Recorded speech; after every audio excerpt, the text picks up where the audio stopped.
Hello everyone, welcome back to the Global Conflict News channel. Please subscribe my channel. The battlefield had been quiet for days, a silence that many mistook for calm but which veterans knew was only the breath before the storm. On the plains where the dirt roads twisted between broken villages and burned-out forests, a Russian T-90 convoy rolled forward, engines growling in unison like a pack of beasts moving toward their prey.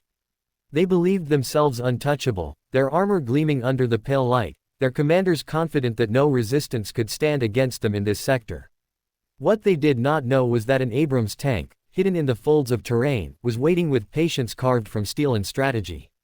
It was the kind of silence that masked doom, and the ambush that would follow was destined to be studied in military schools for decades.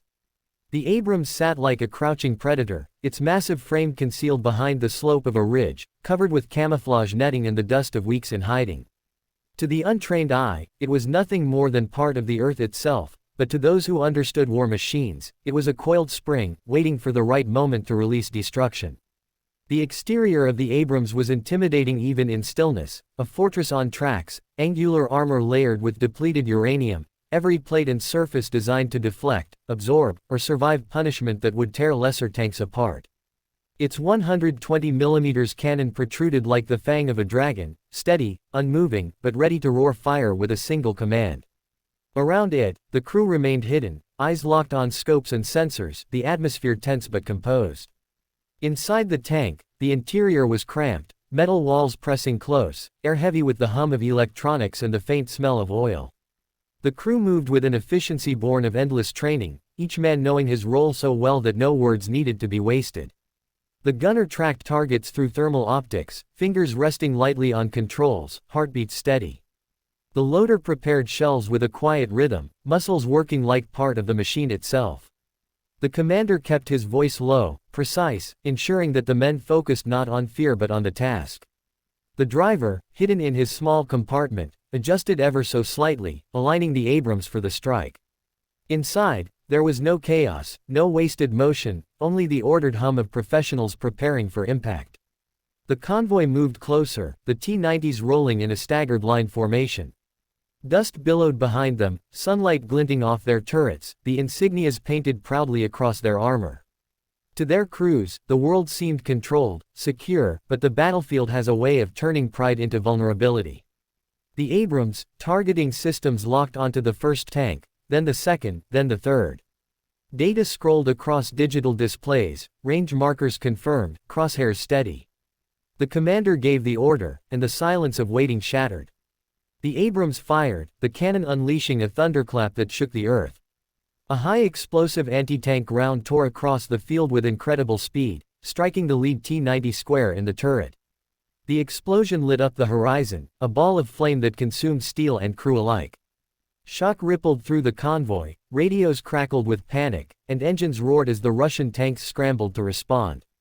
But the Abrams had already shifted its aim.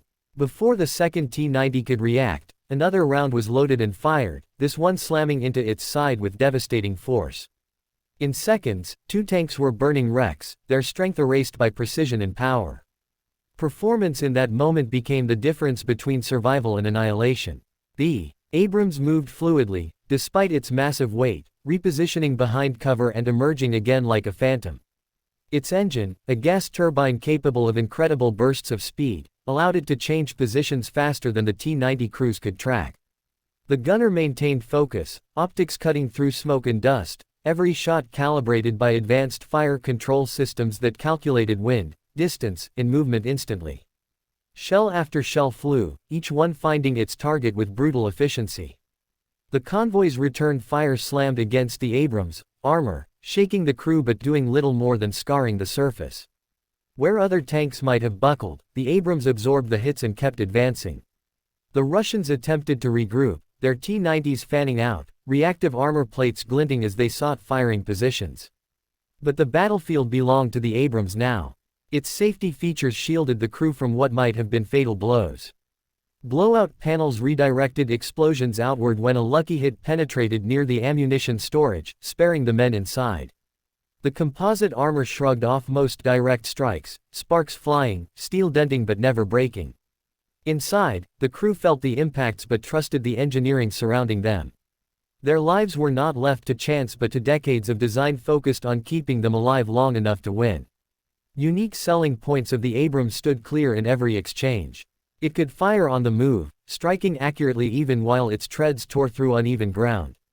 Its thermal sights exposed enemy tanks hiding behind smoke, making concealment useless. Its communication systems linked it with drones circling overhead, providing real-time data that no T-90 crew could match. The Abrams was not just a tank, it was the centerpiece of a larger network, an extension of combined arms strategy that turned a single ambush into a decisive battle. The Russians had numbers, but numbers meant little when every advantage was tilted toward the hidden predator stalking them from the shadows.